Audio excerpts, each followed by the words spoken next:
Shalom, selamat malam Bapak Ibu yang dikasihi Tuhan. Apa kabar? Tentunya kita tetap luar biasa di dalam Tuhan.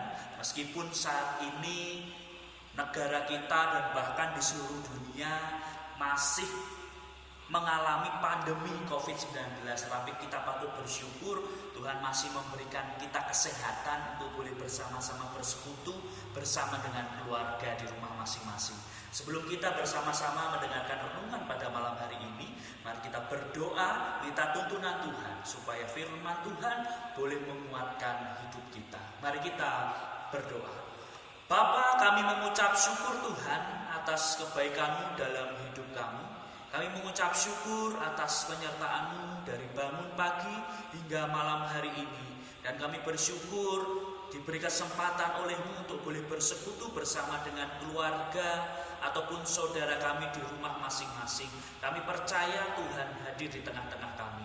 Setelah lagi Tuhan, kami akan mendengarkan firman-Mu dan Roh Kudus memberikan kami hikmat sehingga firman Tuhan boleh menuntun kami untuk tetap hidup di dalam Engkau, memiliki iman di dalam Engkau, di dalam setiap kehidupan kami. Terima kasih Tuhan, dalam nama Yesus Kristus kami berdoa dan mengucap syukur. Amin. Bapak Ibu yang dikasihi Tuhan, mari kita bersama-sama buka di dalam Yohanes pasal 21 ayat 1 sampai 14. Sekali lagi Yohanes 21 ayat 1 sampai 14. Saya akan membacakan untuk Bapak Ibu Saudara. Judul perikop yang diberikan Lembaga Alkitab Indonesia yaitu Yesus menampakkan diri kepada murid-muridnya di pantai Danau Tiberias. Demikian firman Tuhan.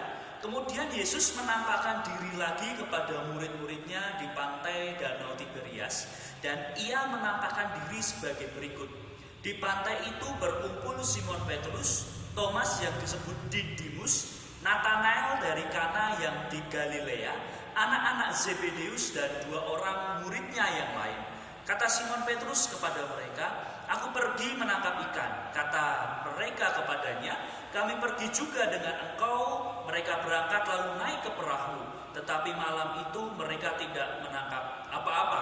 Ketika hari mulai siang, Yesus berdiri di pantai, akan tetapi murid-murid itu tidak tahu bahwa itu adalah Yesus. Kata Yesus kepada mereka, "Hei anak-anak, adakah kamu mempunyai lauk pauk?" Jawab mereka, "Tidak ada."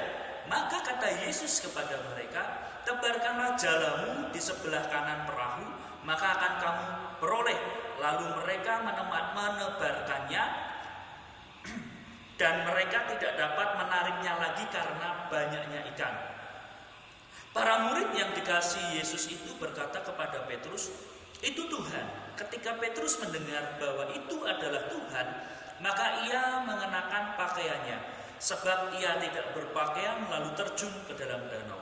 Murid-murid yang lain datang dengan perahu karena mereka tidak jauh dari darat, hanya kira-kira 200 hasta saja, dan mereka menghela jala yang penuh ikan itu. Ketika mereka tiba di darat, mereka melihat api arang dan di atasnya ikan dan roti. Kata Yesus kepada mereka, "Bawalah beberapa ikan yang baru kamu tangkap itu." Simon Petrus naik ke perahu lalu menghela jala itu ke darat. Penuh ikan besar, ikan-ikan besar, 153 ekor banyaknya, dan sungguh pun sebanyak itu. Jala itu tidak koyak. Kata Yesus kepada mereka, "Marilah dan sarapanlah." Tidak ada di antara murid-murid itu yang berani bertanya kepadanya, "Siapakah engkau?" Sebab mereka tahu bahwa ia adalah Tuhan. Yesus maju ke depan mengambil roti dan memberikannya kepada mereka. Demikian juga ikan itu. Itulah ketiga kalinya Yesus menampakkan diri kepada murid-muridnya sesudah ia bangkit dari antara orang mati. Demikian firman Tuhan. Ini masa-masa di mana setelah kebangkitan Yesus, Yesus menampakkan diri kepada beberapa orang.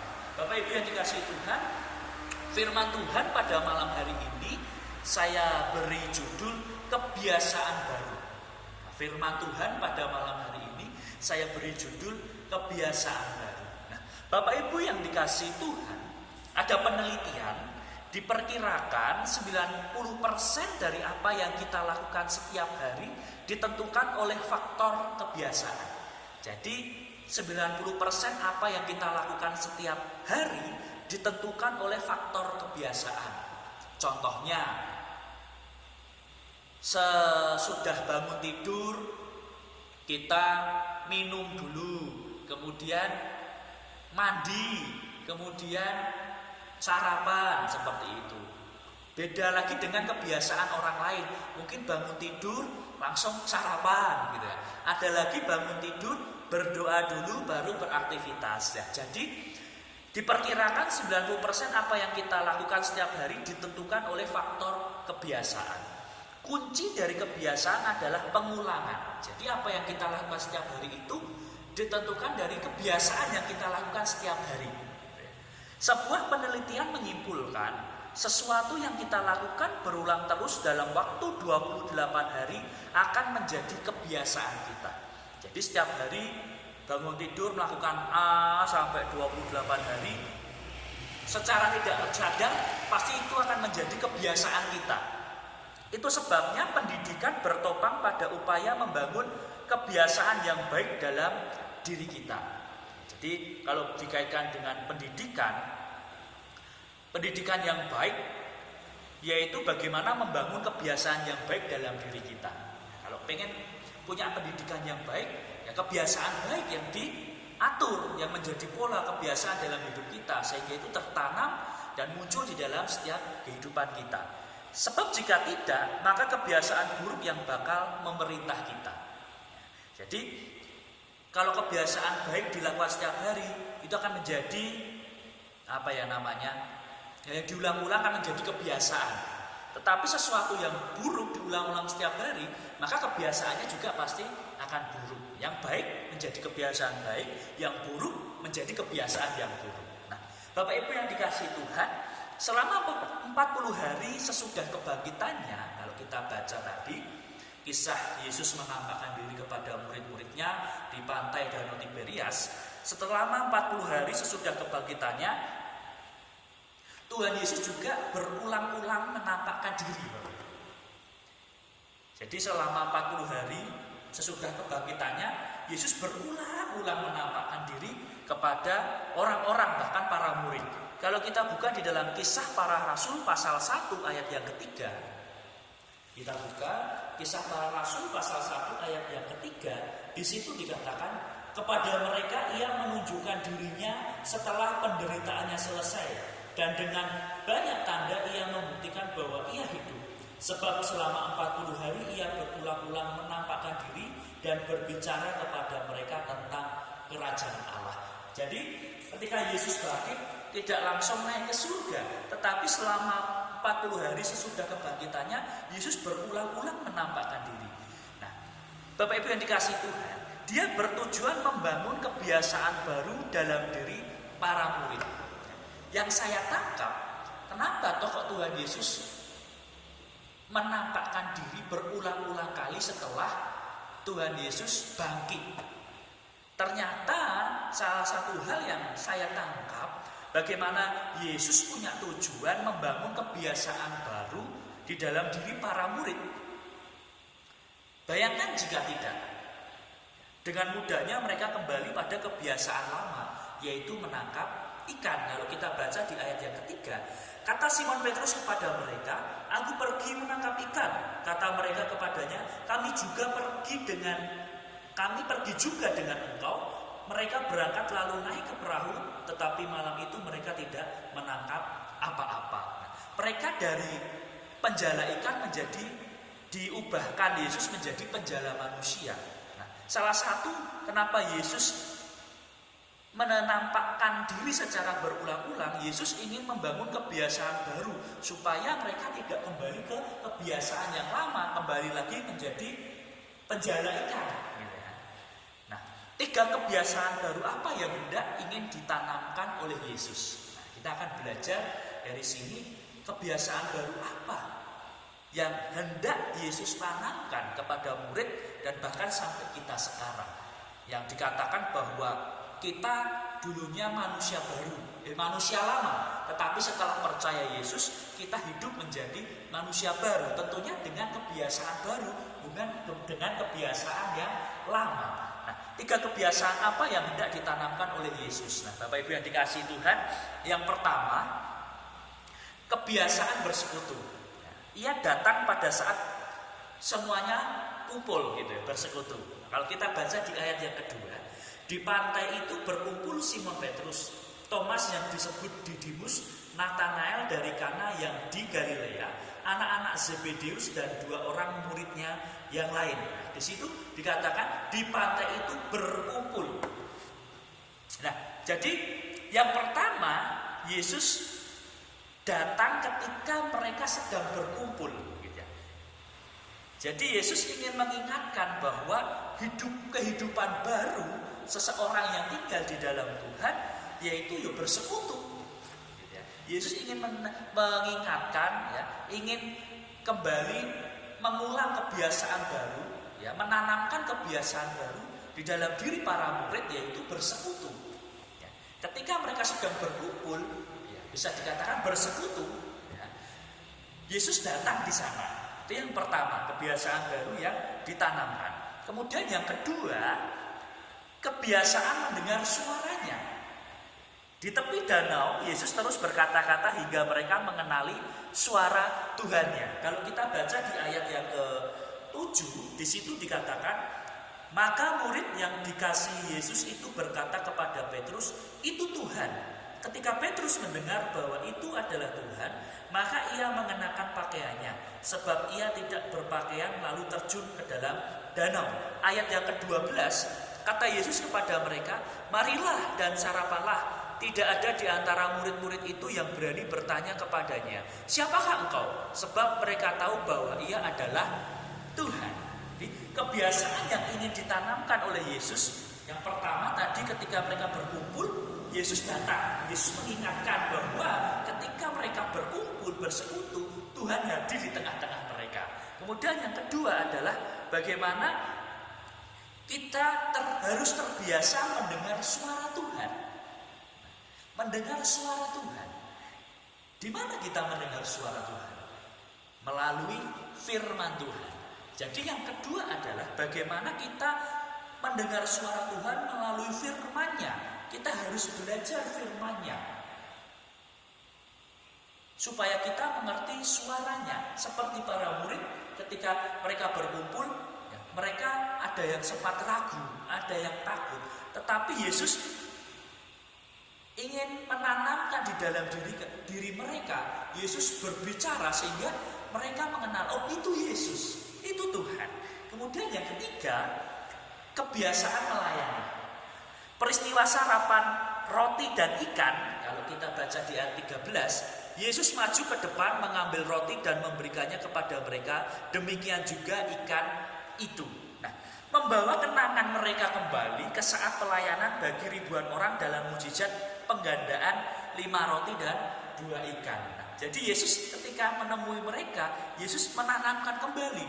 Di dalam peristiwa di ayat 13, Yesus melayani mereka, mengambil roti dan memberikannya kepada mereka. Demikian juga ikan itu. Nah, di sini Yesus ingin mengingatkan bahwa yuk melayani seperti yang sudah ia lakukan bersama Yesus sebelum Yesus mati, yaitu memberi makan ribuan orang dengan mukjizat 5 roti dan 2 ikan. Nah, 3 kebiasaan ini yang ditanamkan Yesus di dalam kehidupan kita. Dan terlebih kehidupan para murid waktu itu. Yang pertama adalah kebiasaan bersekutu. Yang kedua, kebiasaan mendengar suaranya atau firman-Nya. Dan yang ketiga, kebiasaan melayani. Jadi ketika Yesus datang berulang-ulang, ternyata Yesus punya tujuan, yaitu ingin menanamkan kebiasaan yang baru supaya mereka tidak kembali lagi ke kebiasaan yang lama, yaitu kebiasaan bersekutu, kebiasaan mendengar suaranya, dan kebiasaan melayani. Bapak Ibu yang dikasihi Tuhan, masihkah kebiasaan lama mengendalikan perilaku kita? Masih tidak? Kebiasaan lama mengendalikan perilaku kita. Ciri kehidupan Kristiani ialah tumbuhnya kebiasaan baru yang mewarnai kehidupan kita. Kalau kita hidup sebagai orang Kristen, hidup sebagai orang percaya, seharusnya kita punya kebiasaan baru. Tanpa kebiasaan baru yang sehat, mustahil iman kita akan kuat. Kita orang Kristen, manusia baru, seharusnya punya kebiasaan-kebiasaan baru. Nah, kebiasaan baru inilah yang membuat iman kita semakin kuat. Makanya Yesus ketika bangkit selama 40 hari menampakkan berulang-ulang kepada banyak orang, bahkan pada banyak murid, supaya kebiasaan hidup di dalam Kristus ini tetap terjaga. Coba kalau Yesus tidak menampakkan diri. Kalau kita baca tadi di ayat yang ketiga, mereka kembali menangkap ikan dan bahkan mereka tidak mendapatkan ikan. Nah, Bapak Ibu yang dikasihi Tuhan, kebiasaan berkumpul atau bersekutu dengan saudara seiman, kebiasaan mendengarkan firman Tuhan, belajar firman Tuhan, dan kebiasaan melayani ialah yang paling standar seharusnya di dalam kehidupan kita. Kebiasaan yang standar. Tetapi ini yang menjadi problema dalam kehidupan orang percaya, sesuatu yang standar ini bahkan tidak dilakukan. Bersekutu, belajar firman, dengar firman, melayani, dan bahkan di tengah-tengah pandemi atau wabah COVID-19 ini banyak menjadi alasan atau mematahkan semangat orang-orang untuk melakukan kebiasaan ini. Padahal kebiasaan ini bisa kita lakukan di keluarga kita. Kebiasaan ini bisa kita lakukan untuk kita belajar bersama-sama di tengah-tengah keluarga kita. Kita belajar terbiasa bersekutu, terbiasa belajar firman atau mendengar firman, dan terlebih belajar melayani. Ya, saya bersyukur di tengah pandemi ini ada sisi positif, yaitu kita bersekutu bersama dengan keluarga atau saudara di rumah masing-masing. Dan disitulah bagaimana kita melatih kebiasaan-kebiasaan baru kita untuk kita bersekutu, untuk kita belajar firman, mendengar firman, dan terlebih belajar melayani. Nah, Bapak Ibu yang dikasihi Tuhan, tunggu apa lagi? Mari kita bangun kebiasaan-kebiasaan yang ikut mendorong pertumbuhan iman kita. Kebiasaan baru yang positif adalah anak tangga menuju kualitas hidup yang baru. Nah, Bapak Ibu yang dikasihi Tuhan, Yesus ingin menanamkan kebiasaan baru bagi para murid, yaitu kebiasaan bersekutu, kebiasaan mendengar suara Tuhan, mendengar firman-Nya, kebiasaan melayani. Dan ini seharusnya juga menjadi kebiasaan baru dalam kehidupan kita. Bahkan di tengah pandemi ini tidak menjadi alasan kita untuk kita tidak bersekutu, untuk kita tidak belajar firman, untuk kita tidak melayani, tetapi jadikan kesempatan ini kesempatan yang baik untuk kita bisa belajar membangun kebiasaan yang baik. Karena apa? Kebiasaan yang baru ini adalah kebiasaan yang sehat, yang bisa untuk membangun iman kita supaya iman kita semakin kuat. Coba di tengah pergumulan, persoalan, kebiasaan ini tidak kita lakukan. Bagaimana rasanya? Kekosongan rohani dan lain sebagainya. Tetapi kalau tiga hal ini, ya bagaimana Yesus menanamkan bagi para murid juga berlaku bagi kita. Meskipun kita beribadah di rumah masing-masing, bersekutu di rumah masing-masing bersama keluarga saudara, tetapi biarlah ketiga kebiasaan ini terus kita lakukan di dalam kehidupan kita, supaya iman kita tetap terjaga, iman kita tetap kuat. Kebiasaan barunya bersekutu, mendengar suaranya, firman Tuhan, belajar firman Tuhan, dan kebiasaan melayani, saling melayani meskipun di tengah-tengah keluarga. Demikian firman Tuhan yang boleh saya sampaikan, kiranya menjadi kekuatan bagi kita bahwa ketika kita melakukan kebiasaan yang baru yang sebenarnya standar ini bisa kita atau bisa menolong kita untuk memperkuat iman kita. Yesus bangkit, kemudian menemui para murid, mengingatkan para murid, menanamkan kebiasaan baru kepada para murid, tiga kebiasaan ini. Mari ini kita lakukan dalam hidup kita supaya iman kita tetap kuat di tengah situasi, di tengah pergumulan yang besar dan bahkan seluruh dunia mengalami ini, supaya kita tetap kuat di dalam Tuhan. Mari kita berdoa untuk firman Tuhan ini, kita akan menutupnya. Mari kita berdoa. Bapa, kami mengucap syukur atas firman-Mu. Meskipun kami sebentar belajar, tetapi di sini kami diingatkan kembali melalui kisah Yesus menjumpai murid-murid, bagaimana Yesus menanamkan kebiasaan yang baru. Yesus ingin menanamkan tiga hal yang menjadi dasar kehidupan kita sebagai orang percaya, yaitu bersekutu, mendengar suara Tuhan atau firman Tuhan, dan bahkan saling melayani. Dan biarlah ketiga kebiasaan baru ini terus kami terapkan di rumah kami masing-masing bersama keluarga. Ketika kami bersekutu, kami mau terus menjalin persekutuan yang baik. Kami mau belajar firman bersama-sama, mendengarkan suara Tuhan, dan terlebih kami mau belajar juga untuk melayani. Sehingga ketiga hal ini dapat menolong kami untuk memperkuat dan bahkan membangun iman kami. Terima kasih Tuhan, terima kasih atas firman-Mu. Kiranya firman-Mu ini boleh semakin menguatkan hidup kami. Di dalam nama Tuhan Yesus Kristus, kami semua berdoa dan bersyukur atas firman-Mu. Haleluya.